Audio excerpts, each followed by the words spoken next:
આગળનો એક ખૂબ સારો પ્રશ્ન પૂછેલો છે.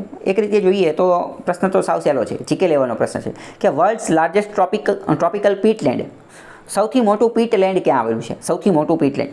જો એવું પૂછેલું હોત કે સૌથી વધુ જે છે એ રેઇન ફોરેસ્ટ ક્યાં આવેલા છે, સૌથી વધુ રેઇન ફોરેસ્ટ એમેઝોન બેસિનની અંદર આવેલા છે. પરંતુ અહીંયા વાત કરેલી છે કે પીટલેન્ડ. પીટલેન્ડ એટલે શું? તો કે દરિયાઈ વિસ્તાર હોય અથવા નદીનો વિસ્તાર હોય.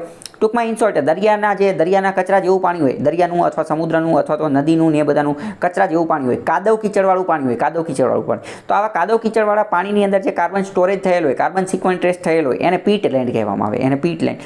પીટલેન્ડનું એકદમ ગુજરાતી કરીએ તો તમને એકદમ સારી રીતે ખબર પડી જાય. આને કહેવાય દલદલીય જમીન. દલદલીય જમીન એટલે કેવી? તો કે દરિયા કિનારે કાદવ કીચડવાળી જમીન, દલદલીય જમીન. તો દલદલીય જમીનની અંદર જે કાર્બન છુપાયેલો હોય ને, તો આની અંદર ઘણો બધો મોટાભાગનો કાર્બન જે છે છુપાયેલો હોય.